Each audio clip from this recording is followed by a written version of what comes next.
Այս դահլիճում ամենաէմոցիոնալ եւ ամենացավոտ հարցը, որ կարող է հնչել, դա Բաքվի բանտում պահվող մեր հայրենակիցների մասին հարցն է։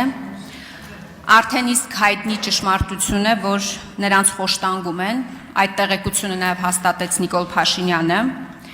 եւ նախքան այս դուք հայտարարում եք, որ մենք չենք ուզում մեր հայտարարություններով սադրել խոշտանգումներ, արգելված միջոցների կիրառումը, եւ հիմա ինչու ենք մենք հայտարարություն անում այդ մասին, որովհետեւ տեսնում ենք, որ այլևս սադրել չենք կարող։ Դա արդեն տեղի է ունեցել։ Հիմա իմ հարցը, երբ մեր հայրենակիցներին արդեն խոշտանգել են, դա փաստող լուսանկարները հայտնվել է համացանցում, բացի հայտարարությունները, էլ ինչ եք անում։ Ռուբեն Վարդանյանի փաստաբանը, Ջարեդ Գենեսերը շատ հստակ գործողությունների ծրագիր է նկարագրել, թե ինչ կարող է անել Հայաստանի իշխանությունը, ինչ քայլեր կարող է ձեռնարկել մեր հայրենակիցներին հայրենիք վերադարձնելու ուղղությամբ։ Այդ թվում համագործակցել Ադրբեջանի հետ, դուք կարող եք Բաքու ուղարկել գաղտնի ներկայացուցիչ օրինակ, մարդասիրական հաղորդակցության կապուղի բացելու եւ քաղբանտարկյալների ու ռազմագերիների ազատ արձակման վերաբերյալ բանակցություններ սկսելու համար։ Դուք կարող եք խնդրել Կարմիր խաչի միջազգային կոմիտեին եւ ԵԱՀԿ դիտորդներ ուղարկել Ռուբեն Վարդանյանի եւ մյուսների դատավարությանը։ Նրանք կարող են նաեւ խնդրել իրենց բոլոր այն դաշնակից երկրներին, որոնք դեսպանատներ ունեն Բաքվում, ուղարկել դատական դիտորդներին։ Կարող եք շարունակել եւ ընդլայնել իրավական գործընթացները, խնդրել ԱՄՆ-ին, Ֆրանսիային եւ Եվրոպական միության աջակցություն։ Ես վստահ եմ, դուք ծանոթ եք այս հրապարակմանը, ավարտում եմ։ Հիմա հարցս հետեւյալն է. շատ հստակ, բացի հայտարարությունը, ինչ եք անում Հայաստանի Հանրապետության քաղաքացիներին, ովքեր խոշտանգվում են այն երկրի բանտում, որի հետ դուք պատրաստվում եք խաղաղության պայմանագիր ստորագրել, հաստատել հարաբերություններ, հայրենիք վերադարձնելու ուղղությամբ։ Շնորհակալ եմ Տիկին Խամոյան հարցի համար, բայց քանի որ հարցը ավարտեցիք այդպես, ես սկսեմ այդտեղից։ Տեսեք, երբ որ դուք ասում եք այն երկրի բանտերում, որի հետ մենք պատրաստվում ենք խաղաղության պայմանագիր ստորագրել։ Օրինակ խաղաղության պայմանագրի ստորագրման ուղղությամբ գործադրվող ջանքերը մեկն են այն գործողություններից, որը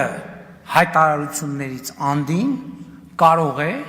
եւ մեծ հավանականությամբ նպաստ կբերի այդ ձեր ասած խնդրի եւ մյուս խնդիրների լուծմանը եւ բոլոր խնդիրների լուծմանը։ Բացի հայտարարություններից մենք շարունակում ենք հավատարիմ մնալ խաղաղության օրակարգին, որովհետև կարծում ենք, որ դա է այն գործողությունը եւ խաղաղության մթնոլորտն է այն գործողությունը, որը կարող է այդ թվում այդ խնդիրը լուծել։ Ձեր կոնկրետ հարցին, ահա այսպեսի շատ կոնկրետ պատասխան։ Շնորհակալություն։ Արձագանք։ Մինչև դուք մթնոլորտ եք ստեղծում Ադրբեջանի հետ, Ռուբեն Վարդանյանը 15-րդ օրը անցկացնում է հացադուլի մեջ։ Սրանք մեր մյուս ռազմագերիներն են, որոնց կյանքին եւս վտանգ է սպառնում,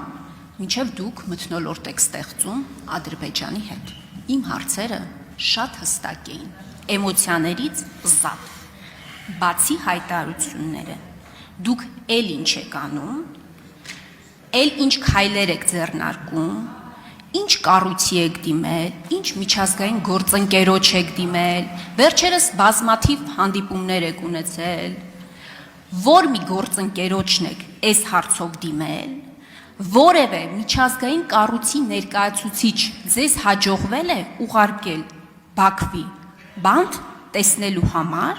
իրենց աչքերով տեսնելու համար, թե ինչպիսի վիճակում են գտնվում մեր հայրենակիցները։ Կարմիր խաչի գրասենյակը շուտով փակվելու Ադրբեջանում։ Այսինքն այն միակ Ավարտեք, օղակը, հիշում եմ։ որով մենք հնարավորություն էինք ունենալու ստուգել մեր հայրենակիցների վիճակը, առողջական եւ այլն, այդ դուրն էլ է։ Ավարտեք։ Ինչ եք անում։ Դուք Հայաստանի Հանրապետության վարչապետ։ Շնորհակալություն։ Ապատասխանեք պարոն վարչապետ, խնդրեմ, համեցեք։ Շնորհակալություն Տիկին Խամոյան։ Տիկին Խամոյան, իսկ մնացածի ժամանակ խես ելույթը չէիք ունենում, 153 գերի ունեինք, այն ժամանակ ինչի՞ չէիք, կամ այդ նկարները որ ցույց եք տալի, այն մնացած տղաների նկարները խիչ եք ցույց տալիս։ Շնորհակալ եմ հարցի համար, նախ ուզում եմ ասել, որ ձեր հարցը կոնկրետ էր, բացի հայտարարությունների ժանրից, ես հայտարարությունների ժանրի մասին ասացի, որովհետև դիմելը դա էլ է հայտարարության ժանրից։ Արտաքին գործերի նախարարը հիշեցրեց, որ մարդու իրավունքների միջազգային կոմիտեի նիստում այդ հարցը լայնորեն արծարծվել է։ Այո, դուք ճիշտ եք ասում, ես Հայաստանի Հանրապետության վարչապետն եմ եւ Հայաստանի Հանրապետության վարչապետի աշխատանքային պարտականությունն է կենտրոնանալ ոչ միայն մեկ անձի հետաքրքրությունների, ոչ միայն մեկ անձի ներողություն թույլ կտաք պատասխանեմ, ոչ միայն մեկ անձի, այլև Հայաստանի Հանրապետության պետական շահերի եւ Հայաստանի Հանրապետության քաղաքացիների շահերի վրա, այո, այդ թվում համաչափորեն խելամիտ ձևով կենտրոնանալ այդ թվում մեկ անձերի խնդիրների լուծման վրա։ Եթե կա նպատակ այս տրամաբանությունը շրջել, դա ես գլխից ասեմ անիրագործելի նպատակ է։ Շնորհակալ եմ։